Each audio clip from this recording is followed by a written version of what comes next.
natawa ako doon sa ano no, nagkaroon ng flu-like symptoms. Kaya kailangan magpahinga. Napagod sa biyahe, nagkasakit. Pahinga muna. Ayon yan sa PCSO, sa PCO, Presidential Communication Office. Okay, so speaking of Presidential Communication Office, mga kababayan, okay, simulan po natin dito ang ating talakayan sa isa na namang credit grabbing na inilabas ng PCO o ng Presidential Communication Office. Naku po. Alam nyo mga kababayan, inangkin na naman ang achievement ng nagdaang administrasyon, ng Duterte administration, na ang ibig palabasin nila, ito, nakapost dyan sa screen. Ibig palabasin ng mga ito, na napakataas ng crime efficiency rate sa kasalukuyang administrasyon. Ayan po, nakalagay po, 98%. Pero ipapaliwanag ko po yan mamaya kung bakit pang-aangkin na naman po ito. Eto, tandaan nyo, crime clearance efficiency rate in 2023, 98%. At ito po yung post ng PCO. Yan. Ito, basahin po natin, nakasulat po dyan sa post ng PCO. Para sa taong 2023, nasa 98 ang ating crime clearance efficiency. Tingnan ang impormasyon na tungkol sa bumababang insidente ng krimen sa bansa sa huling 2 taon ayon sa Philippine National Police. Yan. So now, mga kababayan, let's dig deeper. Okay? So let's dig deeper. Tama naman po yung datos. Tama naman po yung datos kasi may percentage naman dyan na 98%. Okay? Crime clearance efficiency. Crime clearance efficiency. Pero ang hindi po totoo dyan, ang hindi po tama, yung pang-aangkin ng kasalukuyang administrasyon ng credit. Pero ano nga ba ito, mga kababayan? Ano nga ba itong crime clearance efficiency na nakasulat dyan sa screen natin? Ano nga po ba yan? So ito po, ito pong tinatawag na CCE, mga kababayan. Ito po ay annual report na ginagawa ng DILG regarding dito sa ating bansa kung gaano kalala or kababa ang krimen dito sa ating bansang Pilipinas. In short po, ito ang sukatan kung anong porsyento ang krimen na nangyayari sa Pilipinas taon-taon. At ang pinalalabas dito sa post ng PCO na 98% nga ang CCE ngayong 2023 na kung babasahin mo lang ay lalabas na achievement ng kasalukuyang administrasyon ay itong mga pinopost nila na ito. Okay?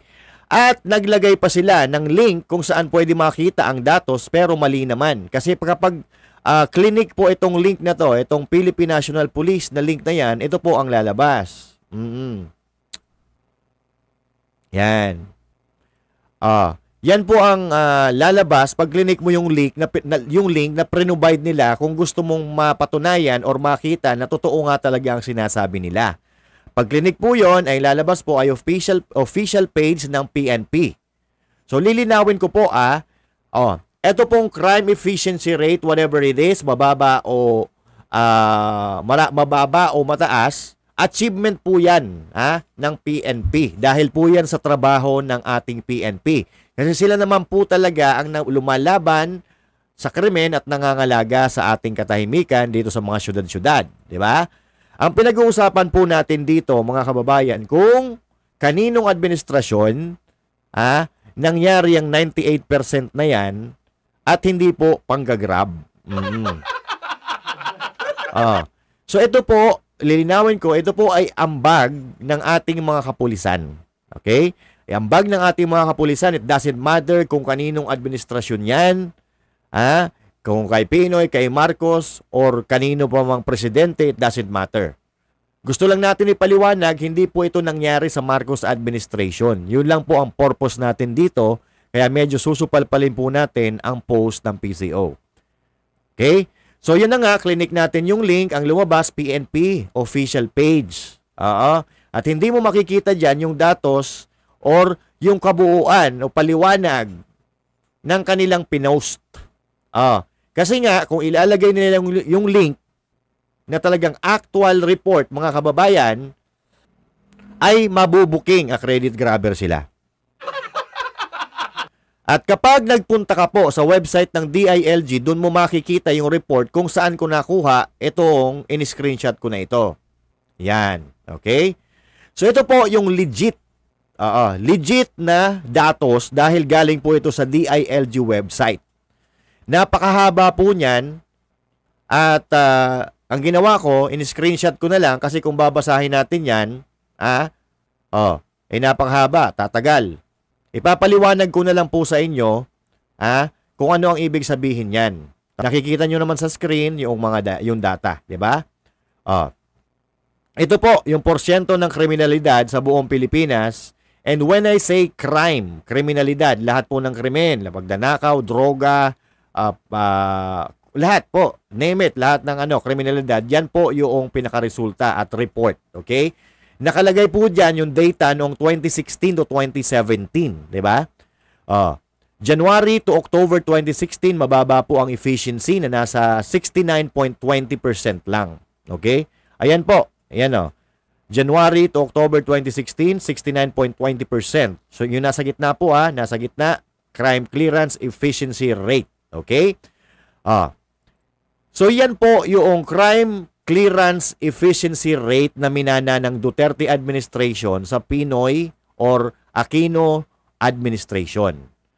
At kung makikita nyo po sa pangatlong column, January to October 2017, napataas po ng administrasyong Duterte yung efficiency rate ng 74.36. So, ituloy natin ang paliwanag. Yan. Yan. So, eto ngayon yan, mga kapatid. Ayan po yan. Nakalagay po dyan,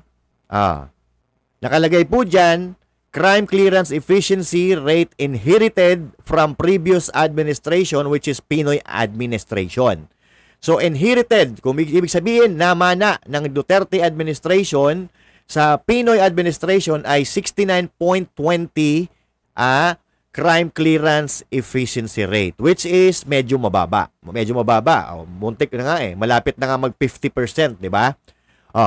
At sa kanan naman, mga kababayan, sa kanan, ayan, makikita nyo, yung crime clearance efficiency rate after first full year of Duterte administration. Katulad ng sinasabi ko kanina, from 69.20% na itaas ng Duterte administration sa 74.36% sa loob lamang ng isang taon.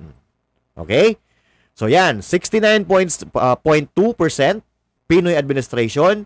Ng 2016, 2017 na itaas yan ng Duterte administration sa 74.36. Alright.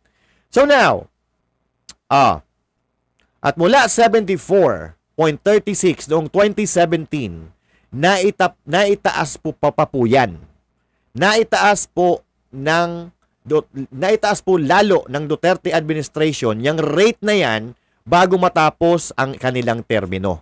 Alam nyo kung ilang porsyento nila naitaas ang crime clearance rate sa ating bansa? May idea ho ba kayo? Sabihin, from 69% naitaas po yan, mga kababayan, sa, eto, pakita ko sa inyo. Yan.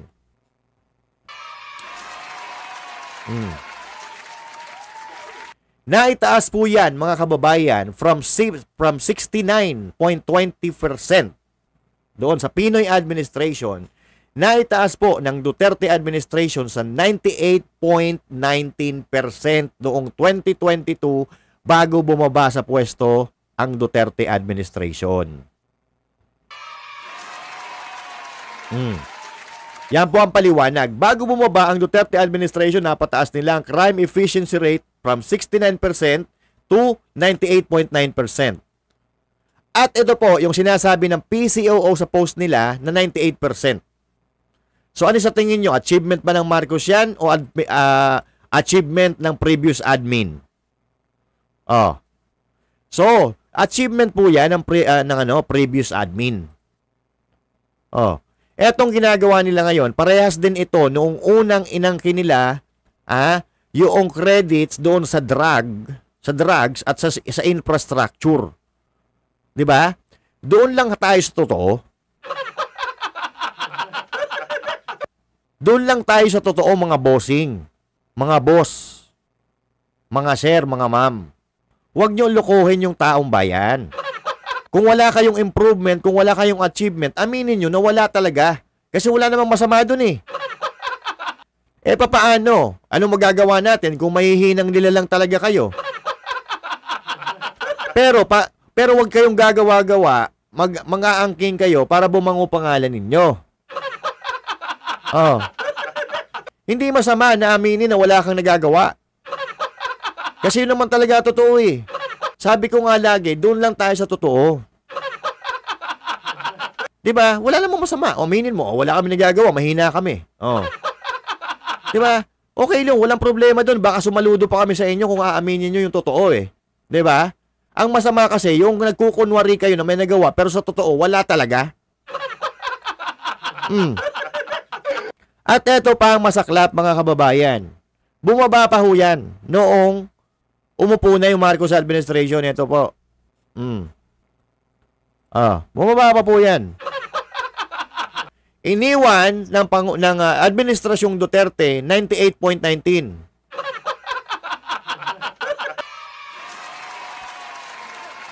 Ayan, malinaw po yan ha. Iniwan ng Duterte administration 98.19. Tapos 2022 nung bumupo na yung Marcos administration, bumaba po ng 97.83.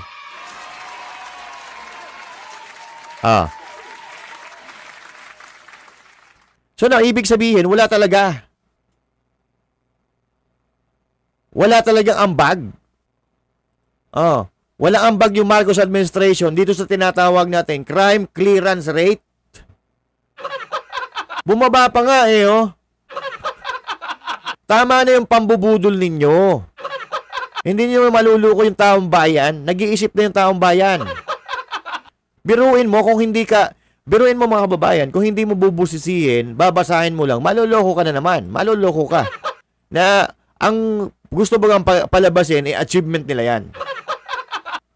Pero alam naman natin kung ano yung nangyayari. Kaya magdududa ka talaga, magsisiyasat ka. At sa pagsisiyasat natin, ito yung natuklasan natin. Nakakahiya. Walang magawa, mag-angkin na lang. Walang ma-achieve, mag-angkin na lang. Ganun ba?